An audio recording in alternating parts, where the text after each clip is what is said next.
What happens when a billionaire walks into a courtroom, and the judge can't help but laugh at him? Most people would back down. But Elon Musk? He didn't just fight back, he turned the entire courtroom upside down with one move no one saw coming. Before we begin the story, don't forget to like, share the video, and subscribe to the channel to help us reach 1,000 subscribers soon. Your support is the motivation that drives us to create even more engaging content. Thank you. The wind outside the federal courthouse in Seattle cut through coats and scarves like it had something to prove. It was one of those gray winter mornings where the clouds hung low, pressing down on the city, and the cold seemed to seep straight into your bones. Reporters crowded the front steps, some half frozen, others buzzing with caffeine and anticipation. The murmurs were growing as cameras turned to catch a single figure walking up the steps alone. Elon Musk. No entourage, no legal team, no flash of high-priced suits beside him, just Musk, wearing a dark gray jacket and black slacks, his collar slightly wrinkled, his hands deep in his coat pockets.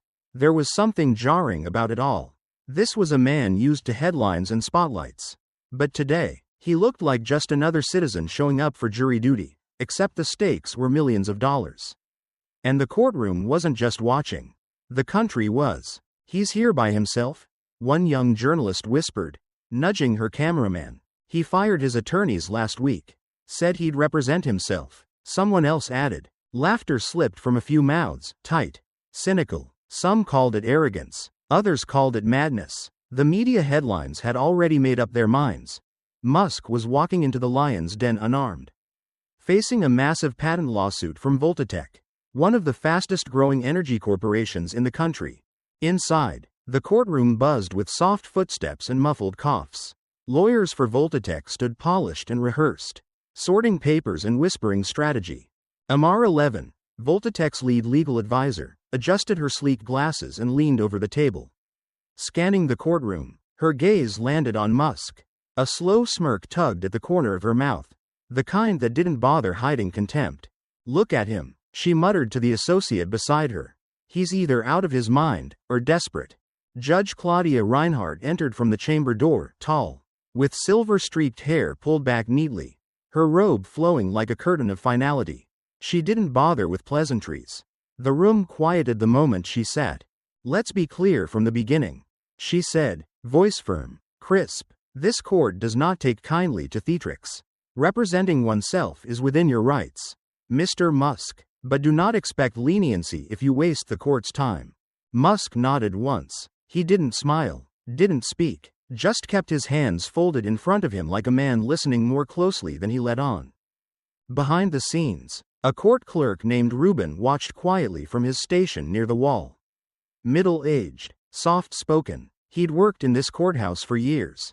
Something about Musk's silence struck him, something in the way he looked around the room like he wasn't sizing anyone up, but studying who already had their minds made. Ruben scribbled a quick note into the margin of a form he was reviewing. It wasn't about the case. Just 3 words. "Doesn't look nervous."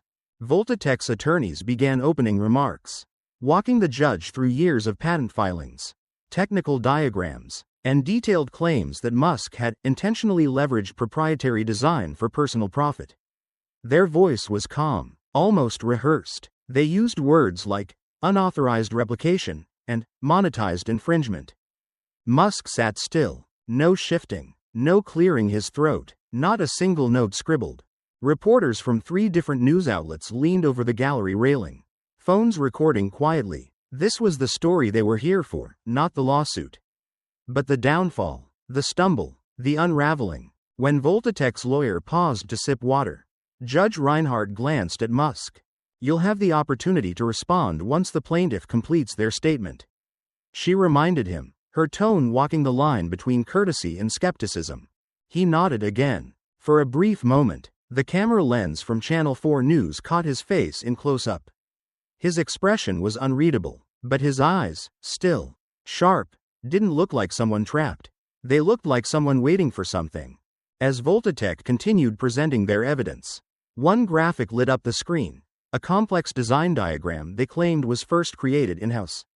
The court clerk turned slightly, adjusting the overhead screen. not noticing the way Musk's fingers curled slowly into a fist beneath the table. He wasn't smiling. He wasn't scowling. But he also wasn't afraid. He looked like a man who had seen the whole board, maybe long before anyone else in that room even realized there was a game being played. The courtroom was warmer now, but not by much. Heat rose from the vents in bursts, never quite enough to chase the chill from the corners. People kept their coats draped over their laps, and the buzz of conversation filled the space between proceedings like static on an old radio. Voltatech's lead attorney took center stage. He was the kind of man who spoke like he knew you were already wrong. His voice was steady, rehearsed, carried with confidence forged in dozens of high-stakes cases.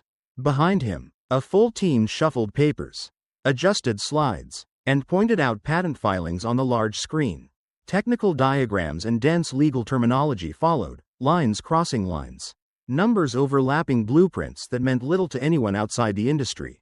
Amara Levin sat just behind him, occasionally leaning forward to whisper a clarification or nudge him toward a stronger phrasing. Every few minutes, her eyes flicked to Musk, quick, sharp glances full of silent amusement, like watching a man dig his own grave and wondering how long he'd take to notice. "Your Honor," the lead attorney said, as clearly indicated in these patent filings from January 2020. "The battery structure in question is proprietary, designed and registered by Voltatech well before any public mention by Mr. Musk." Reinhardt nodded but didn't look up. Her pen scratched across a legal pad with quiet, rhythmic insistence. Elon sat unmoving, hands resting on the table in front of him. He didn't shuffle papers or whisper to anyone. There was no one to whisper to. Occasionally, he tilted his head slightly as if listening more carefully to the tone than the words. Reinhardt finally looked up, her gaze aimed directly at him. "Mr. Musk," she said, "I'd like to revisit an earlier point. You've chosen to represent yourself in this matter. That is, of course, your legal right, but the court must ask, are you aware of the risks involved in what some might call legal suicide?" There was a low ripple of chuckles from the audience benches. Reporters leaned forward, pens scratching, fingers typing. "I'm aware," Musk said calmly, "and for the record, I'm not here to entertain." Reinhardt arched a brow. "I hope not, because this court does not entertain either." Amara leaned toward her colleague, voice low but not low enough. "He actually thinks he can win this alone.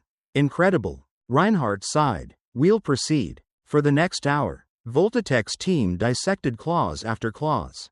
They spoke of proprietary modeling, of simulated testing environments, of license agreements with vendors Musk had supposedly bypassed. The longer it went on, the more it felt like watching someone read out the fine print of a contract nobody wanted to sign. Finally, Musk stood. "May I respond?" Reinhardt didn't hide her skepticism.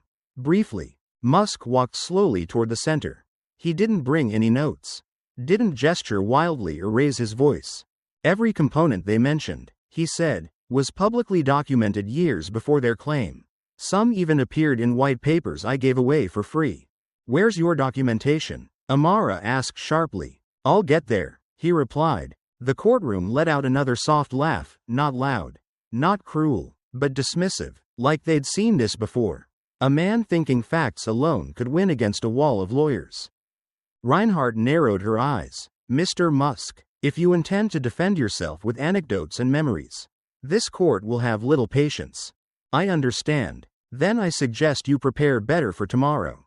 Otherwise, this court will be forced to treat your silence as agreement with the charges." He nodded once and sat. The room shifted. A woman in the gallery shook her head. A man 2 rows behind muttered, "He thinks he's smarter than the system." Only one person didn't join in. Reuben, the clerk, leaned slightly toward Musk's table. His hand slid a thin folder across the side rail, not openly, but not entirely in secret either. Musk glanced down at it. A printed transcript, the header partially visible, panel discussion, Silicon Energy Forum, internal distribution only. No one else seemed to notice. As the court moved to adjourn, Reinhardt straightened in her chair. "We'll recess until tomorrow at 10 a.m., Mr. Musk." She added, pausing with a deliberate look, "I suggest you consider what happens when people play games with laws they don't understand." Musk didn't respond. He simply looked at her. Expression unreadable. The faintest twitch at the corner of his mouth, not a smile. Not quite. Just enough to say, he wasn't playing at all. Outside, the wind picked up again, rattling the windows like someone impatient to get in. By the time the second day of trial began, the hallway outside the federal courthouse looked more like the red carpet at an awards show than the entrance to a legal proceeding.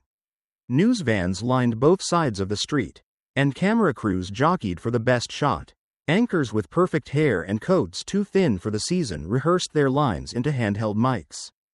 Inside, the air was heavier than yesterday. The courtroom was packed, more reporters, more observers, more curiosity. A few people even stood along the back wall, security allowing it only because of the unusual level of public interest. Everyone wanted to see how long Elon Musk could last before imploding. Judge Claudia Reinhardt walked in a few minutes past 10. Her expression already tight. She didn't greet the court, didn't look at anyone for long. Her presence alone quieted the room. Voltatech resumed without delay. A different attorney took the lead this time. Younger but equally polished. His voice was crisp, filled with technical terminology. Phrases like graphene matrix acceleration, proprietary charge modulation, and nonlinear patent derivation. If anyone in the gallery understood all of it, they didn't show it. Behind the plaintiff's table, a man sat calmly in the front row. Well-groomed, wearing an impeccably tailored navy suit, he carried himself like a man used to being listened to without interruption. His name was Leonard Choi, Voltatech's chief technical officer. He hadn't been in court the day before, but now, he was here, and his presence did not go unnoticed. He nodded occasionally at the lawyer's points, like a professor silently approving a student's presentation.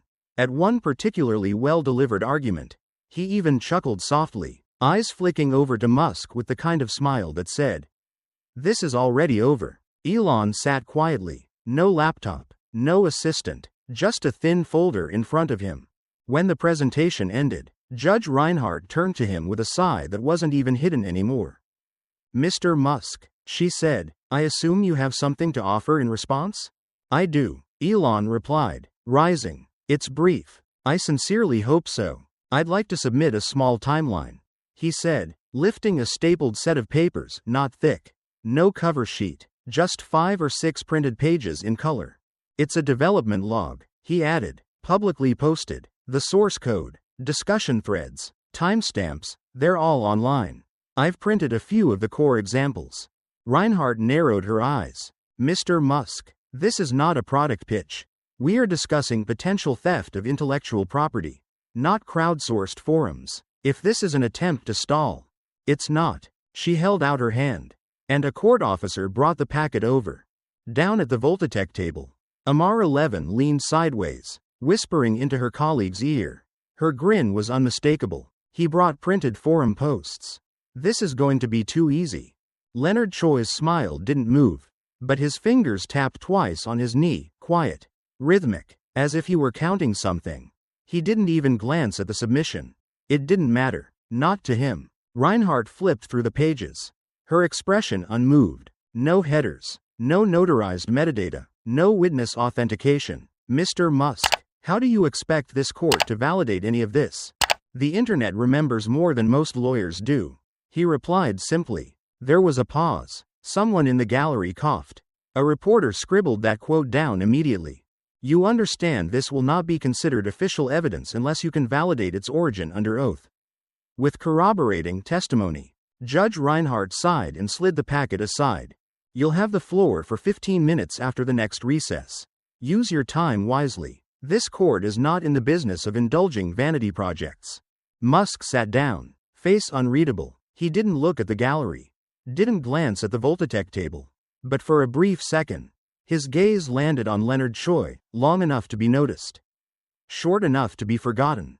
Behind him, Reuben, the court clerk, watched the exchange carefully. His pen hovered over the case notes, then moved without sound. No reaction. Still waiting. The courtroom settled again. Just before the session broke for the day, Musk stood once more, not to argue, not to question, just to speak. "Judge Reinhardt," he said, voice calm, "you once said the law is here to serve justice."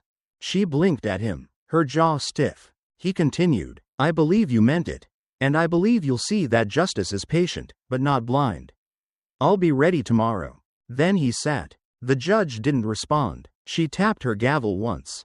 Court is adjourned. Leonard Choi didn't move. He just smiled again. Eyes narrowed, as if already imagining the victory speech he'd give once the trial was over. But outside, the wind had picked up again. The sky darkening over Seattle like something was coming, and no one quite knew from which direction. The third day opened beneath a heavy Seattle sky. It wasn't raining yet, but the air carried that familiar damp weight that always hinted at something coming. The courthouse steps were crowded, even more than the day before. Reporters jostled for position, some now with noticeably different tones in their voices. The headlines were beginning to shift. Some still mocked him. Elon Musk's courtroom circus enters Act 3. But others were growing curious. One quote from a viral post had been replayed on nearly every channel. If Musk is wrong, he's a fool. But if he's right, the entire system needs to be re-examined. Inside, the courtroom buzzed with low murmurs. The regular seats were filled early. And for the first time, several faces in the gallery looked less amused and more intrigued. Elon entered quietly. Same dark jacket, same worn shoes. No entourage, no fanfare. He didn't glance at the opposing table. He barely acknowledged the judge's bench. Instead, he stood at the podium with both hands resting flat on its edges. Eyes sweeping the room, not looking at the attorneys or even at Judge Reinhardt, but directly at the observers. I want to begin, he said slowly, not by arguing legal terms, but by reminding you why we're here. Judge Reinhardt raised an eyebrow. Proceed carefully, Mr. Musk, she warned. He nodded. Years ago, at Tesla, we released our clean battery technology as open source. We did it because the future, our children's future, shouldn't be stalled by corporate greed. There was a slight murmur. Reinhardt tapped her gavel once. Not harshly, but enough. This is not a TED Talk. Mr. Musk, stay on track. I'm staying exactly on track, he said, because this is where the track started. He reached into his folder and lifted a thin, laminated sheet. This is from the 2017 Global Tech Symposium. I wasn't there, but Leonard Choi was. He handed the sheet to the clerk, who brought it to the bench. The transcript, Musk continued, records Choi praising our open source initiative as the spark of innovation the industry needed. His words, before Voltatech ever filed their patents. Amar 11 leaned forward, eyes narrowing. At the Voltatech table, Leonard Choi adjusted his tie, but said nothing. Judge Reinhardt scanned the paper, then looked up. We'll validate the authenticity of this document, she said. Musk stepped aside as another man entered the courtroom, a quiet figure, wearing an old suit and a nervous expression. He was sworn in, took the stand, and gave his name, Daniel Ruiz, former engineer at Voltatech. I worked on the original Voltatech battery project, he said. A lot of us did, but we didn't start from scratch. We studied the Tesla open source logs. They were the backbone. Were you instructed to omit that in any documentation? Musk asked. Ruiz hesitated, then nodded. Yes, we were told not to reference Tesla directly. We even removed comments in the code before submission to the patent office. The courtroom didn't gasp, it just got quiet. Uncomfortably so. Leonard Choi stood abruptly. This is a calculated stunt, he snapped. A PR play. He's been planning this entire narrative, outside the courtroom. It's manipulation. Judge Reinhardt looked at him without flinching.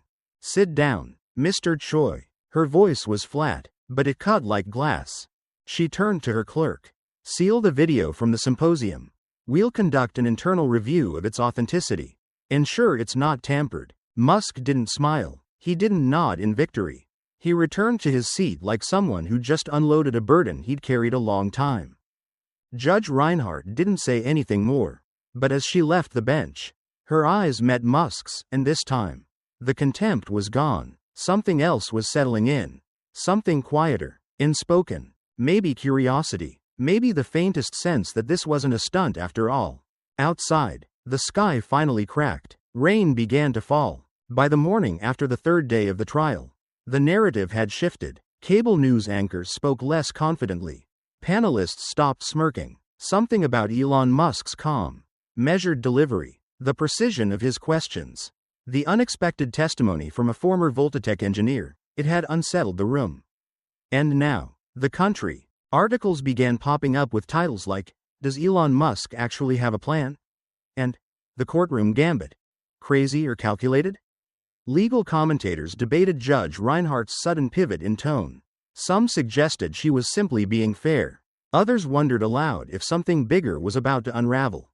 Voltatech, clearly feeling the tremors, held a press conference on the courthouse steps. Behind a row of microphones, their lead attorney stood flanked by executives. Cameras flashed. "We categorically deny the baseless and manipulative allegations made in court," the woman said with practiced poise. "Mr. Ruiz's testimony is not only inaccurate, it is fabricated, orchestrated to distract from Mr. Musk's own violations." But even before the microphones were switched off, the internet had other ideas. A grainy clip from the 2017 Global Tech Symposium surfaced. It was short, only 18 seconds, but it was enough. It showed Voltatech's chief technology officer standing before a packed auditorium, gesturing toward a screen filled with Tesla's schematic diagrams. "This, ladies and gentlemen," he had said, "is the open-source innovation that pushed us to think differently." The moment went viral in minutes. What happened next only made it worse. Voltatech's legal team began sending takedown requests to video platforms, citing copyright violations. Social media accounts were suspended, articles pulled, but the more they tried to erase the clip, the more it spread, the Streisand effect in full force. "Funny," one tweet read, "how fast the truth goes from inconvenient to forbidden." Inside the courthouse, a quiet ripple of change continued. Samuel Park, the mild-mannered court staffer who'd handed Musk the conference flyer 2 days earlier, found him during recess. He didn't speak, just slipped a folder into Musk's hands before vanishing down a hallway. Later that evening, Musk sat alone in a corner booth of a quiet diner, flipping through the contents. Inside were photocopies of Voltatech's internal memos, emails, even a printed slide from a strategy meeting labeled "Leveraging Open-Source IP, Path to Proprietary Domination." It was more than breadcrumbs. It was a trail. He made a call. Daniel Ruiz, the former engineer who had testified, answered on the third ring. "I need you to verify something," Musk said. Ruiz hesitated, then agreed to meet. They sat together in the backseat of a parked car. Papers spread between them. His eyes scanned the folder. Brow furrowed. "This is real," he said, voice low. "They had a whole task force. I wasn't high enough to see this part. But it makes sense now. Be careful. They tried to track me down last time I spoke up." Musk gave a small nod. He didn't ask more. That night, another name came back into the fold, Marla Benton. She was a journalist who'd once tried to publish an exposé on Voltatech's patent filings.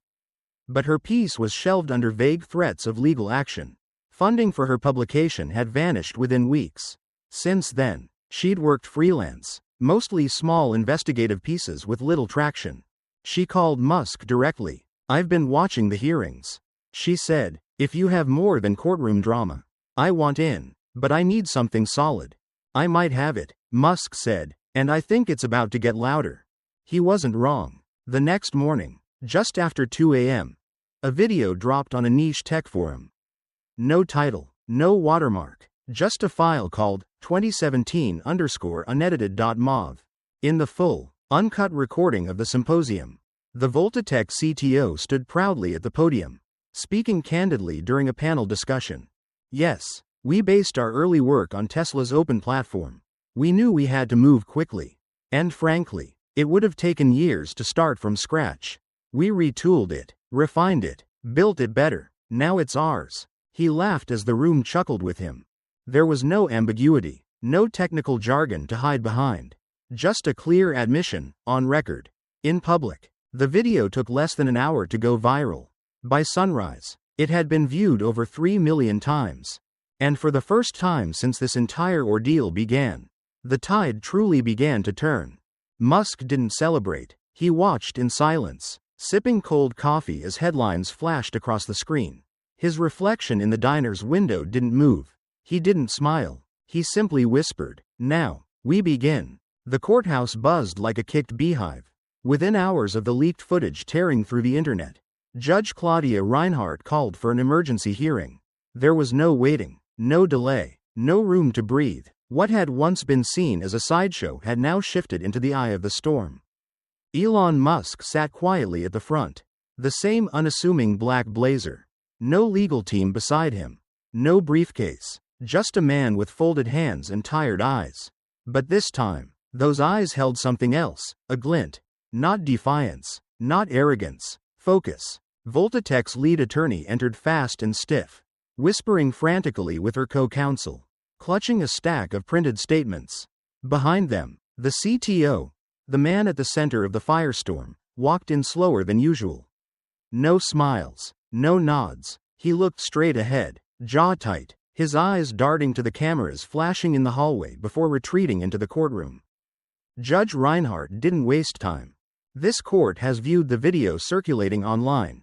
She began, her voice as even as the gray clouds pressed against the windows behind her. I am aware of its content and public reception. I am also aware that the court must separate sensationalism from evidence. That said, if this recording is authentic, it carries significant weight in this case. Voltatech's attorney stood immediately. Your Honor, we request a postponement until our forensics team can determine the legitimacy of the file. We believe this may be part of a coordinated effort to. No, Reinhardt said flatly, cutting her off. We will not delay justice for convenience. This is a courtroom, not a press office. If the truth can be confirmed here and now, it will be. Silence swept across the room like a cold draft. A tech specialist from the court's digital department was called in.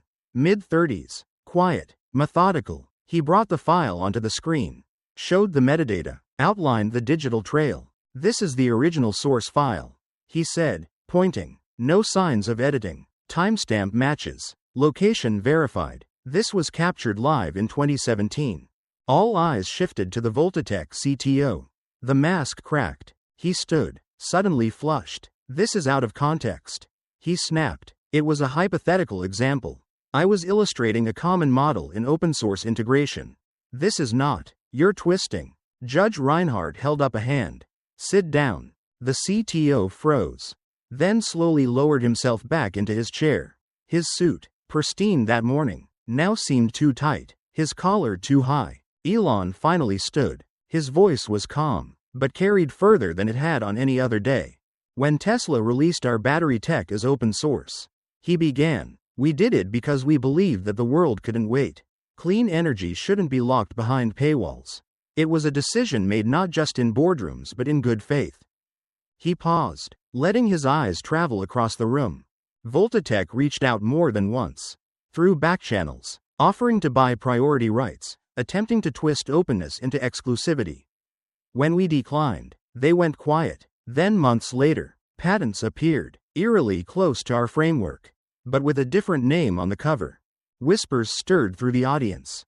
That's when Marla Benton, the independent journalist, stood from the gallery. Your Honor, she said, holding a manila envelope in her hand. I have additional documents, communications, internal emails, and redacted financial disclosures, originally suppressed due to external pressure. With Mr. Musk's permission, I'm prepared to submit them. Reinhardt motioned for the bailiff to retrieve the envelope. As she thumbed through the pages, the courtroom sat still. No one moved. Even the Voltatech legal team had fallen silent, their notes untouched. One of them tapped their pen against the desk with nervous rhythm. Another stared into their lap. For a long moment, Judge Reinhardt said nothing. She leaned back, stared out the tall window, then looked at Musk. Court will recess for 1 hour. She finally said, I need to review these submissions thoroughly. We will reconvene to determine the next course of action. The gavel hit once, clean, sharp. People rose, voices low, unsure what to make of the shift. But the mood had changed. No one was laughing at Musk anymore. No one rolled their eyes.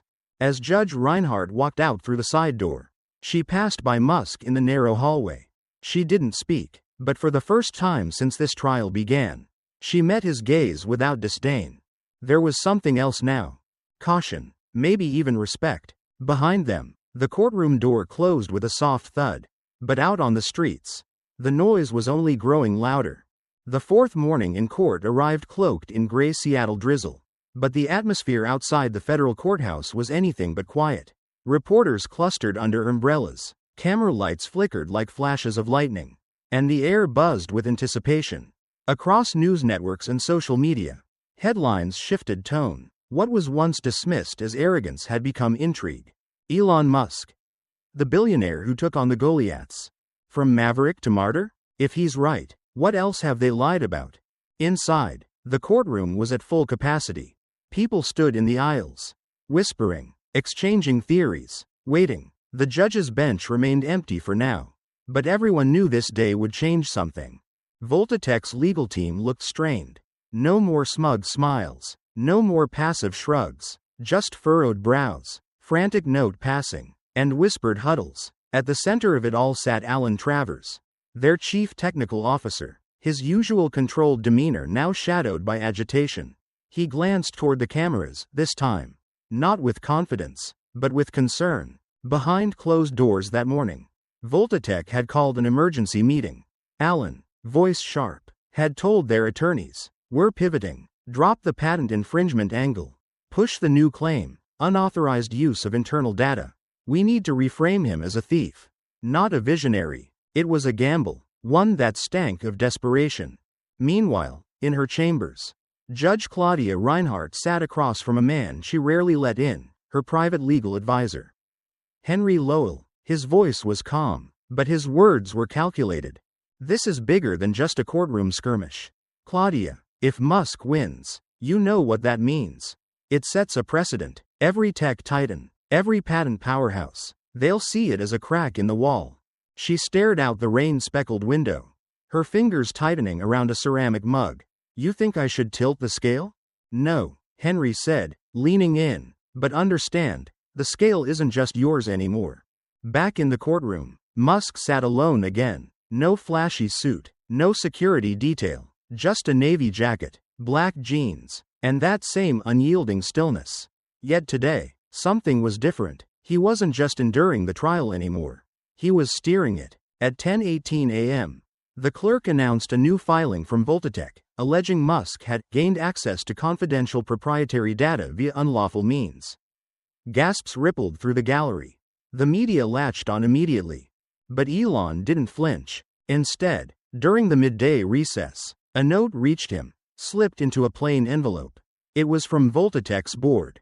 An offer. They were willing to pay him $35 million. No admission of guilt, just a settlement, on the condition that he drop the countersuit and remain silent about any further claims or evidence. He read the document slowly, folded it once, then tucked it into his coat pocket without a word. When court resumed, Elon stood. "I was approached with a settlement offer this afternoon," he said, voice firm, a large one that most would accept quietly. Reinhardt's eyes narrowed. "Is this part of your statement or a public performance, Mr. Musk?" He looked directly at her. "It's a reminder, Your Honor, that truth is expensive, but silence costs even more." A hush blanketed the room. That's when Joseph Reyes, the quiet court employee who had been observing from the sidelines for days, made his move. He handed Musk a thin, sealed envelope, eyes darting nervously toward Voltatech's counsel. Inside was a trove of internal documents, memos, draft filings, timestamps, evidence that Voltatech had attempted to repurpose an old open-source blueprint Musk had released years ago. They'd altered the metadata, reworded key structures, and prepped to patent it under their name.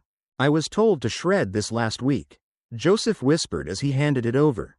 "I didn't." That evening, as court prepared to adjourn, Musk stood once more. "Your Honor, I'd like to formally request a special address to the court, one not just for legal arguments, but to discuss the broader issue at hand. Not just this case, but what it says about innovation, about ownership, and about the line between competition and theft." Judge Reinhardt hesitated, clearly unaccustomed to courtroom philosophy lectures. "I'll consider it," she finally replied, tapping her gavel. "Court is in recess until tomorrow morning." As people gathered their things and buzzed with theories, Elon remained at his table, motionless. Then he slowly looked up at the courtroom ceiling, as if seeing through the marble and steel, seeing the fight ahead. Not as a man with something to win, but as someone who had already chosen not to lose. Outside, the skies of Seattle began to clear for the first time in days. He stepped into the hallway as cameras flashed and voices called out his name. But he said nothing, not yet. The next day, his voice would not only be heard, it would be remembered. The courtroom was packed that morning, tighter than it had ever been. A long line stretched outside, even in the cold drizzle. Reporters, law students, activists, retired engineers, all waited, shoulder to shoulder. Inside, the air was thick with tension and something else, expectation. Judge Claudia Reinhardt sat upright, her gavel resting quietly by her hand. She glanced down at the papers in front of her, then up at Elon Musk, who stood alone in the center of the room. "I'll allow this special testimony," she said, her voice firm but cautious. "But let me be clear, if any of what you say today misleads this court, it will be used against you." Elon gave a small nod. Understood. He stepped forward, past the defense table, the press cameras, and even past the court clerk's raised eyebrow. Then he turned, not to the judge, not to Voltatech's team, but to the public gallery. "I'm not standing here to win a lawsuit," he began, voice steady. "I'm standing here to ask a question that none of us are really asking. Who owns the future?" A few heads tilted, phones clicked, someone held their breath. He didn't dive into technical specs. There were no slides, no graphs. Instead, he told a story about a young engineer who once spent 3 years developing a high-efficiency lithium cell.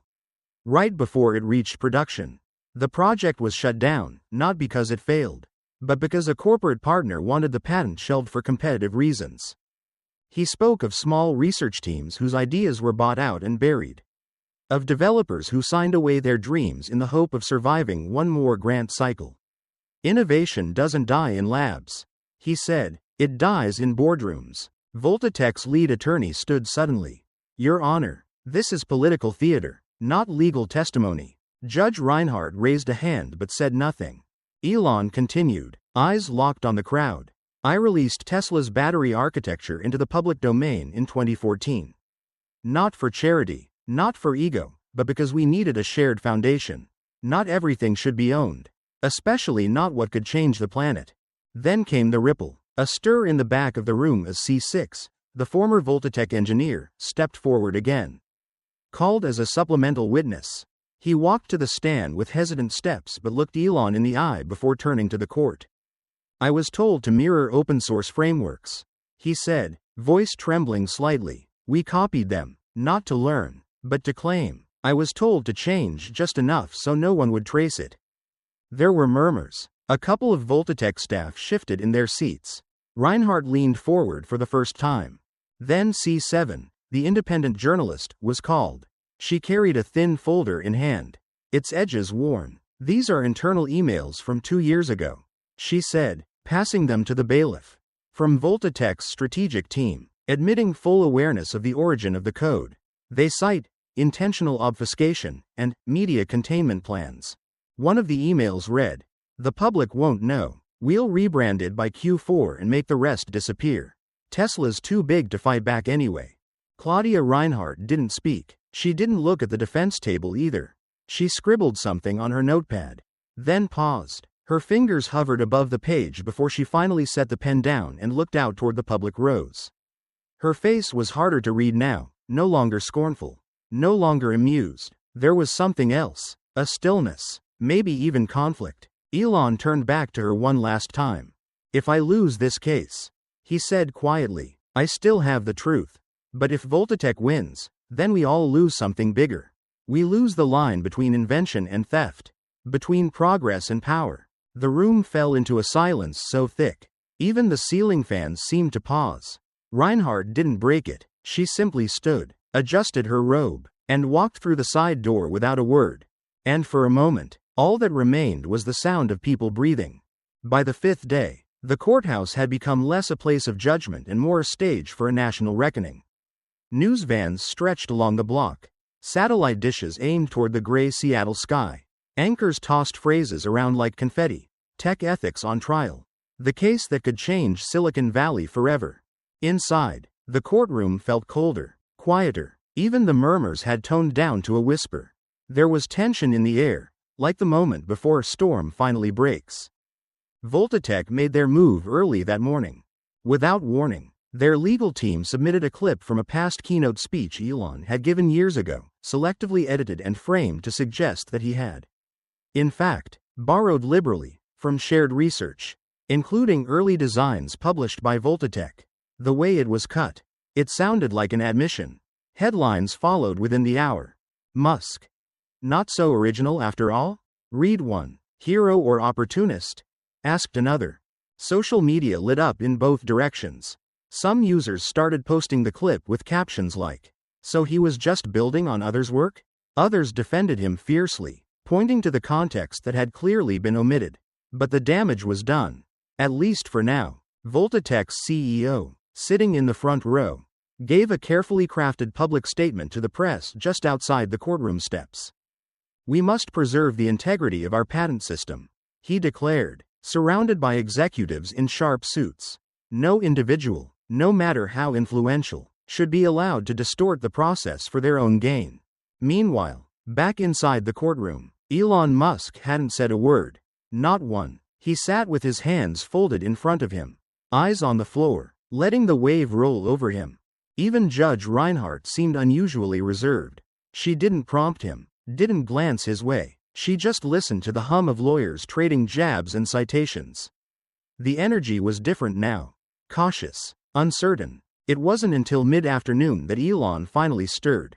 He stood up slowly, cleared his throat once, and addressed the bench. "Your Honor, with your permission, I'd like to submit a full version of the video Voltatech cited earlier.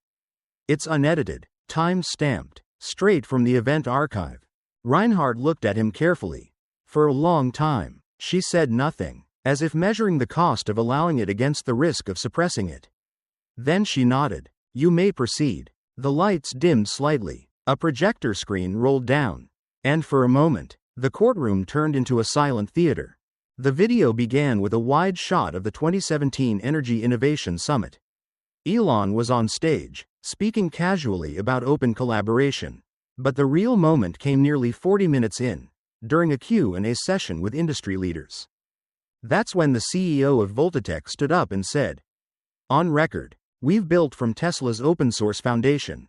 We all have. It helped us accelerate internal development by at least a year. That kind of ecosystem, it's rare. And frankly, it's too valuable to ignore."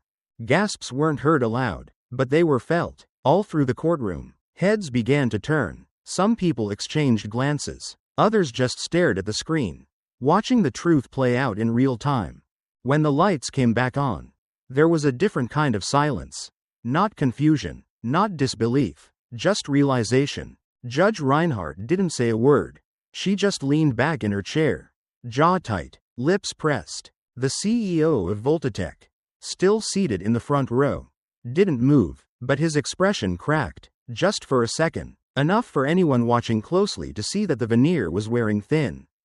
Then something unexpected happened. From the back row of the gallery, a man in a navy suit stood up, an executive board member of Voltatech. Recognizable from earlier appearances. He didn't speak. He didn't look at anyone. He simply placed a thick folder on the bench beside him and walked out without a word. As he disappeared through the heavy courtroom doors, the folder tipped slightly, spilling just enough papers for the nearest observer to catch a glance. It wasn't just internal memos. It looked like a full licensing timeline. A roadmap of Voltatech's appropriation strategy, down to file names, internal Slack screenshots, and dates that predated their original patent claims. A storm was coming, but this time, it wasn't headed toward Elon. It was circling back to those who thought the truth could be bought, buried, or edited. The folder hadn't even landed flat on the floor when Elon Musk stepped forward, picked it up, and handed it off to the nearest court officer. It wasn't showy, no grand gestures, just a quiet understanding that this, whatever it was, needed to be seen. The officer glanced down at the cover, hesitated, then turned toward the clerk of Judge Reinhardt. A silent exchange, no words, just nods. Within the hour, the courtroom was summoned again. Lights flickered overhead as the late afternoon cast long shadows across the wooden panels. Reporters rushed back into the chamber, whispers flying, phones lighting up. Judge Reinhardt took her seat slowly. Her expression unreadable, but her eyes, they were focused, sharp, locked on the document now resting before her. The court has reviewed preliminary contents of the file submitted earlier today. She began. The material suggests internal knowledge at Voltatech regarding re-registration of patents originally derived from open-source Tesla data. A low murmur spread through the courtroom. She turned to the front row. The CEO of Voltatech looked like a statue now, one that was beginning to crack along its edges. Reinhardt didn't soften her tone. Mr. Langston, were you aware of this advisory memo from your internal counsel, dated June 18, 2021?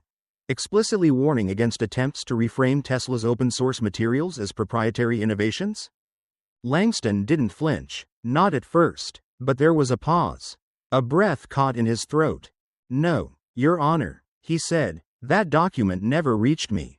Before anyone could process the response, Elon Musk stood, calmly. With the court's permission, he said, I'd like to present this supplemental email, forwarded to me by a former Voltatech engineer. He walked it to the bench himself, handed it directly to the clerk. The courtroom screens lit up. A PDF opened.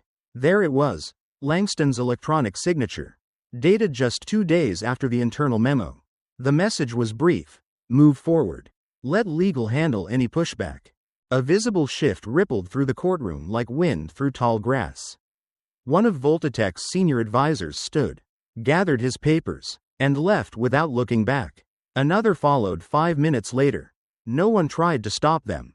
From the press box, the independent journalist raised his hand.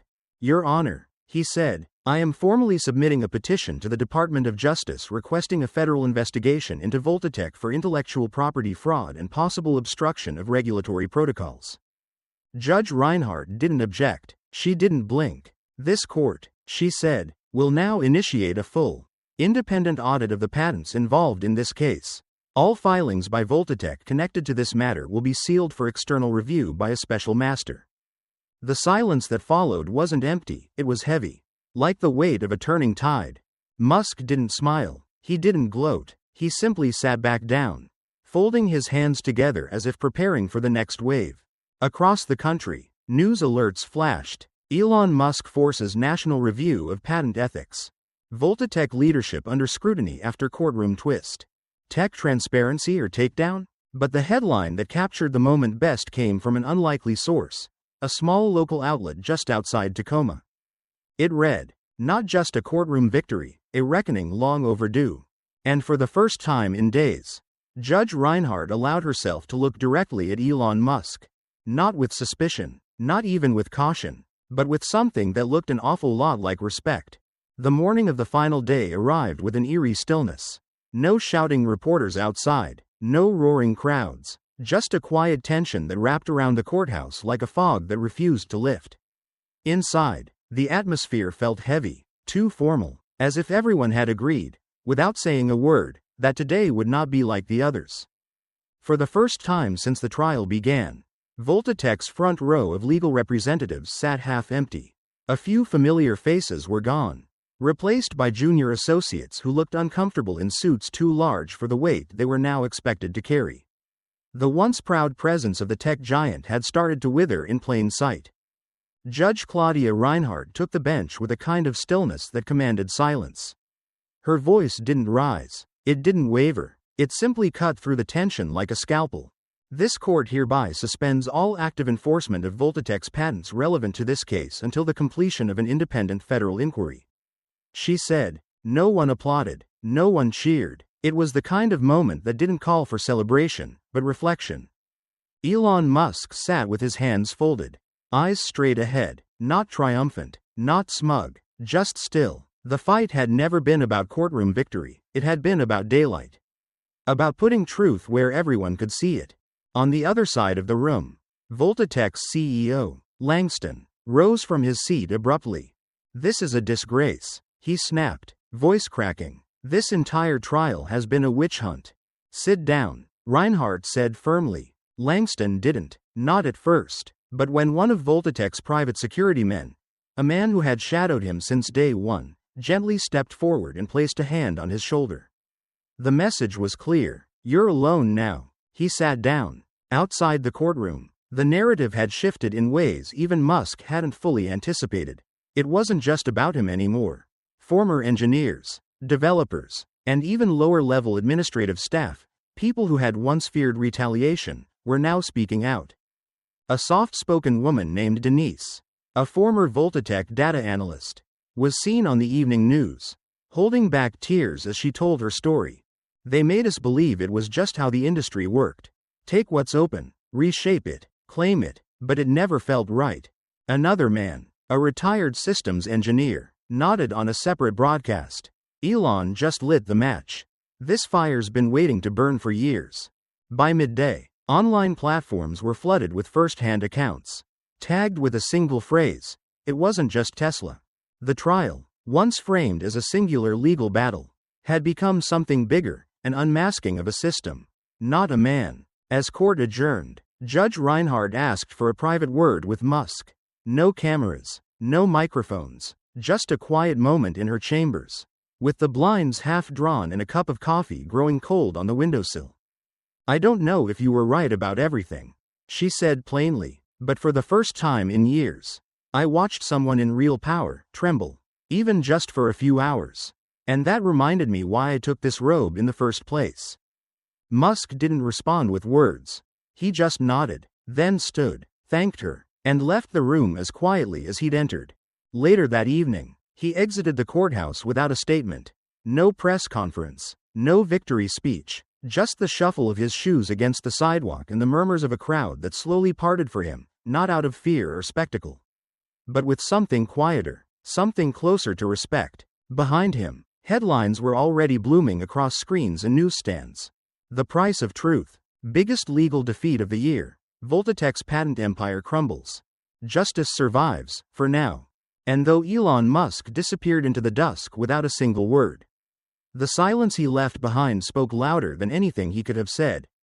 A month had passed since the courtroom doors closed, but the echoes of what happened inside had only grown louder. Voltatech, once hailed as a pillar of innovation, was now entangled in a slow unraveling. Federal investigators combed through records. Whistleblowers emerged one by one. 2 high-ranking executives had resigned quietly, their names buried under short press releases and vague legal statements. The company's stock value had plummeted, dragging investor confidence down with it. Their overseas partners demanded independent audits. And the media, always quick to chase a new narrative, shifted focus from a trial's verdict to the system that had allowed such shadows to thrive unchecked for so long. Elon Musk, meanwhile, said nothing. He didn't grant interviews, no press tours, no social media threads. He simply returned to work, as if the firestorm had never happened. Yet for many, his silence spoke volumes. Across tech startups and academic labs, his defiance had struck a chord, not just with dreamers, but with the engineers still coding late at night, the inventors still unsure if their sketches would ever see daylight. And then, quietly, a podcast appeared online. No ads, no flashy graphics, just a name. Voices from the Ground. Its first episode opened with a voice that trembled only slightly. "I used to work for Voltatech. They told me to copy something, but to make sure it looked different enough.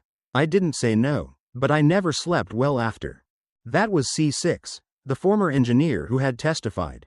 Then came the soft, steadier tone of C5, the court staffer. "I didn't think slipping that file to him would matter. But something in me said, this time, do something." And finally, C7, the journalist who had nearly lost her career chasing the story. "They told me the truth wouldn't matter, that no one would care who wrote what code or filed which patent. But here we are. People did care. They still do." Each episode brought new voices, people who'd worked in the shadows. Voices rarely invited into glossy interviews or tech conferences. People who had something to say, once someone gave them a place to say it. Even Claudia Reinhardt, the judge, had begun to appear in commentary, not as a symbol of judicial perfection, but as something more human. A column in a national paper described her as a woman who once clung too tightly to process, until the weight of evidence and conscience taught her that sometimes the most powerful thing you can do is step aside and let the truth through. But perhaps the most unexpected development came in the form of a quiet announcement buried beneath the day's headlines. A nonprofit had been registered under the name Open Proof. Its mission was simple: support independent inventors, protect open source innovation, and investigate abuses of intellectual property law. It wasn't founded by Musk. It wasn't flashy. It had no billionaire backing. It was launched by a strange mix of people: former Voltatech engineers, independent journalists, and a few copyright lawyers tired of watching their field be misused. They didn't want to fight for recognition. They wanted to keep the lights on for others coming up the hill. Late one evening, as the world moved on to newer headlines and fresher scandals, Elon sat alone in his office. The noise outside had faded. The city, for the first time in weeks, felt quiet. He opened an email that had slipped past filters and folders. It was short, from someone he didn't know, a young engineer somewhere in Nebraska. Judging by the signature, I never sent my designs to anyone. I always thought the second I did, someone would take them, but after the trial, I think I might try again. Maybe this time, someone will see it for what it is, mine. Thanks to you. Elon stared at the screen for a while. Then he leaned back, closed his eyes, and breathed out through his nose.